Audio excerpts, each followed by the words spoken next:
শান্তির দেশ সুইজারল্যান্ড, আর এই শান্তির দেশেই কি রচিত হতে যাচ্ছে মধ্যপ্রাচ্যের এক নতুন ইতিহাস।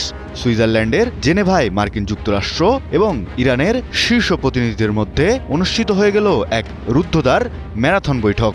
দীর্ঘ প্রায় 18 ঘন্টার টানা স্নায়ুক্ষয়ী আলোচনা শেষে ইতিমধ্যে সুইজারল্যান্ড ছেড়েছে তেহরানের উচ্চ পর্যায়ের প্রতিনিধি দল।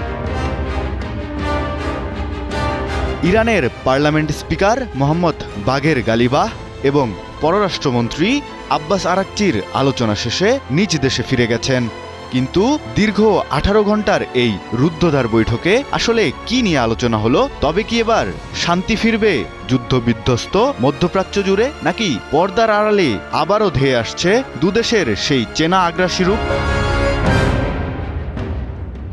আন্তর্জাতিক কূটনৈতিক বিশ্লেষকরা বলছেন এই বৈঠকটি ছিল অত্যন্ত গুরুত্বপূর্ণ ও তাৎপর্যপূর্ণ।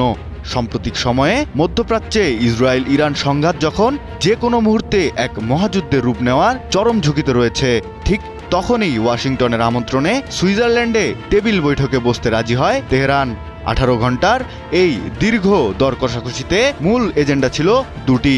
প্রথমত, মধ্যপ্রাচ্যে লেবানন এবং গাজায় চলমান যুদ্ধবিরতি কার্যকর করতে আমেরিকার উপর চাপ সৃষ্টি করা, আর দ্বিতীয়ত, দীর্ঘদিনের অচল অবস্থায় থাকা ঐতিহাসিক ইরান পরমাণু চুক্তি পুনরুজ্জীবিত করা, যার মাধ্যমে ইরানের উপর মার্কিন অর্থনৈতিক নিষেধাজ্ঞা তুলে নেওয়া সম্ভব।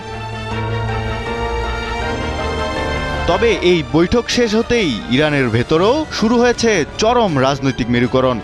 একদিকে তেহরানের কট্টরপন্থীরা যখন কোনো ধরনের চুক্তি বা সমঝোতা প্রত্যাখ্যান করে, সম্প্রতি ইসরায়েলি হামলায় নিহত তাদের শীর্ষ নেতাদের রক্তের বদলা নেওয়ার দাবিতে রাজপথে বিক্ষোভ করছে, ঠিক তখনই গালিবাহ ও আরাকচির এই সুইজারল্যান্ড সফর ভিন্ন বার্তা দিচ্ছে। বিশ্লেষকদের মতে ইরানের বর্তমান প্রশাসন দেশের ভঙ্গুর অর্থনীতিকে বাঁচাতে মার্কিন নিষেধাজ্ঞা প্রত্যাহার চায়, অথচ মাঠ পর্যায়ের কট্টরপন্থীদের শান্ত রাখতে তাদের সামরিক শক্তির হুঙ্কারও বজায় রাখতে হচ্ছে।